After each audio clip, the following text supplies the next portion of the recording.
Juntos pela saúde. Às quintas, na sua Rádio Clube da Feira. Com o apoio de Clinidor Consultórios Médicos. A Clinidor destaca-se pela qualidade dos serviços prestados, pela competência dos seus colaboradores, pela distinta atenção ao utente e pela comodidade das instalações, disponibilizando uma vasta área de serviços. Clinidor, a sua saúde e bem-estar é a nossa preocupação.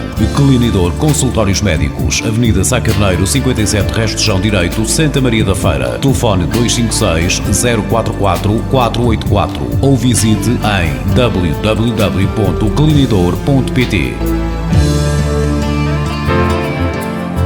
Muito bom dia, ouvintes da Rádio Clube da Feira. Sejam bem-vindos a mais uma rubrica habitual das quintas-feiras, com reposição aos sábados, Juntos pela Saúde, uma rubrica da responsabilidade da Clinidor. Hoje vamos continuar com a doutora Teresa Santos, que nos vai falar sobre doenças benignas da mama. Não é assim, doutora? Bom dia. Bom dia. Hoje vamos novamente falar sobre doenças benignas da mama e começar por dizer que existem alterações da mama que se manifestam por dor mamária, aquilo que habitualmente se chama mastalgia ou mastodínia. E além da mastalgia ou mastodínia, existem também outras alterações benignas, tais como empastamentos, quistos mamários, e que a este conjunto de manifestações antigamente se chamava de displasia mamária ou doença fibrocística ou ainda de mastopatia fibrocística. Estes termos caíram em desuso, pois se concluiu que não se trata de uma doença, mas sim de alterações fisiológicas do desenvolvimento e da involução da mama. Não existe, pois, uma correlação com o cancro da mama, ou seja, não há aumento do risco de desenvolver cancro de mama nas pacientes que têm este tipo de alterações. Vamos começar por falar sobre mastalgia, isto é, dor mamária. É a queixa mais comum e que leva mais mulheres a procurar um especialista da mama. É preciso distinguir se se trata de uma verdadeira dor mamária ou se é extramamária, isto é, se tem ponto de partida noutros órgãos, tais como nos ossos ou nos músculos, ou se são nevrites. Esta patologia é muito comum, porém pouco diagnosticada. Costuma aliviar com o uso de analgésicos, como por exemplo o paracetamol, ou de anti-inflamatórios, como por exemplo o diclofenac ou o brufeno. No caso de ser uma verdadeira dor mamária, é preciso distinguir entre dor mamária cíclica e não cíclica.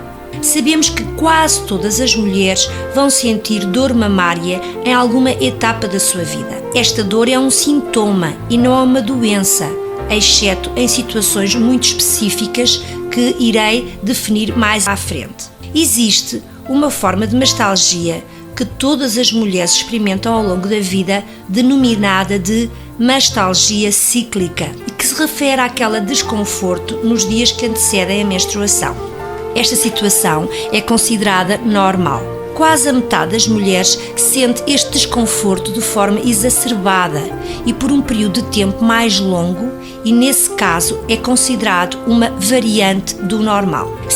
Apenas cerca de 10 a 15% das mulheres apresentam uma mastalgia grave, com duração maior que uma semana e com prejuízo na qualidade de vida, isto é, alterações do sono, dificuldade de concentração no trabalho, alterações do humor que interferem com a vida diária. Existem diversas hipóteses explicativas para este problema, porém nenhuma delas é conclusiva.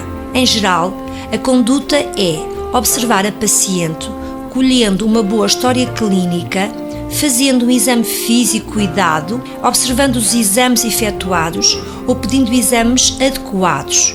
E se no final todos os dados forem negativos, há que tranquilizar a paciente e sugerir medidas que podem diminuir as dores, tais como o uso de sutiãs adequados, evitar o uso de xantinas, isto é, café e chá em excesso, e ainda há quem utilize produtos naturais, tais como o azeite de onagra, e se necessário recorrer a um analgésico adequado. Não vamos diminuir as dores da mama, mas ao perceber que se exclui a probabilidade de ter cancro, as mulheres vão aceitar essa mastalgia e viver melhor o seu dia-a-dia. Existe outro tipo de dor mamária, mastalgia, conhecida como acíclica, que não está associada ao período menstrual. Em geral, costuma ser localizada, podendo ser contínua ou acontecer ao acaso e geralmente é tratada com analgésicos comuns. Este tipo de dor situa-se mais na parede lateral do tórax, isto é, abaixo da axila e em direção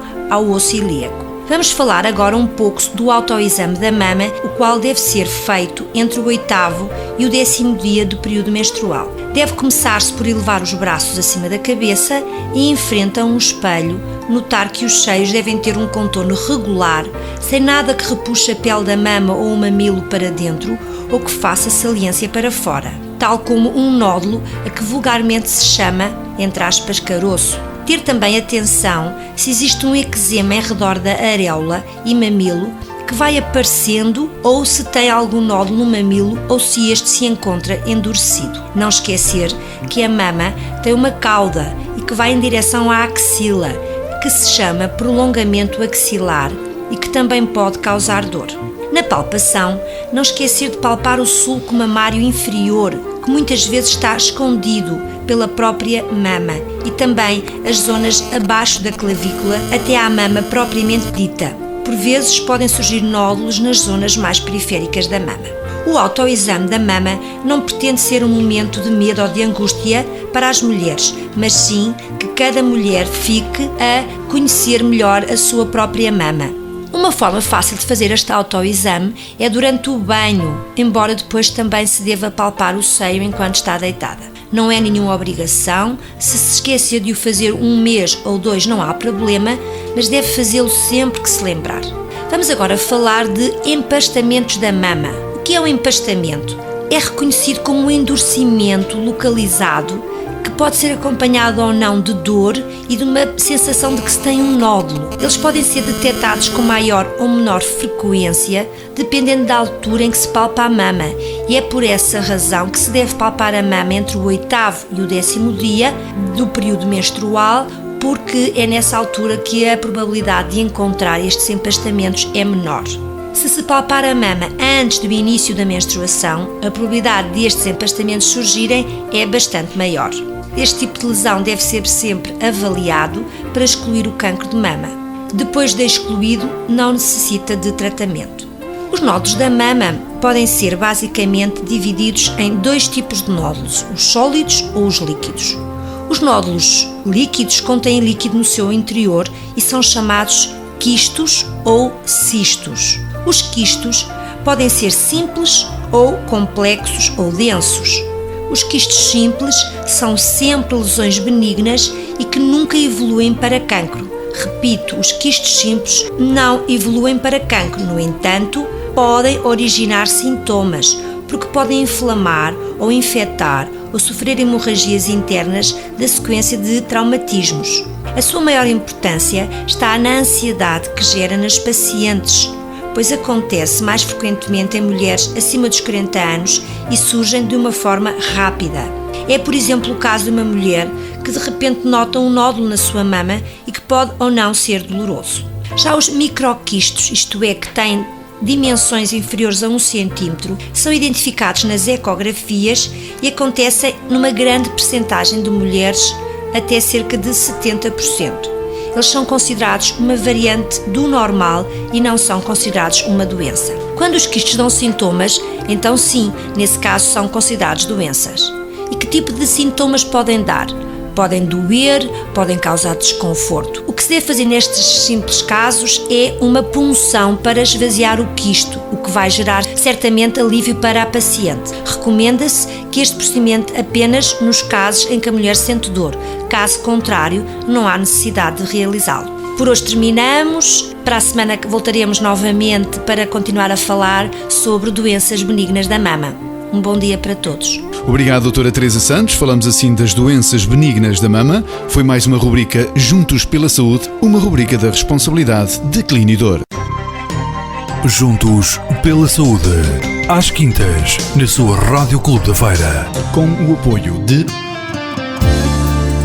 Clinidor Consultórios Médicos. A Clinidor destaca-se pela qualidade dos serviços prestados, pela competência dos seus colaboradores, pela distinta atenção ao utente e pela comodidade das instalações, disponibilizando uma vasta área de serviços. Clinidor, a sua saúde e bem-estar é a nossa preocupação. Clinidor Consultórios Médicos, Avenida Sá Carneiro, 57, Resto Direito, Santa Maria da Feira. Telefone 256 044 484 ou visite em www.clinidor.pt.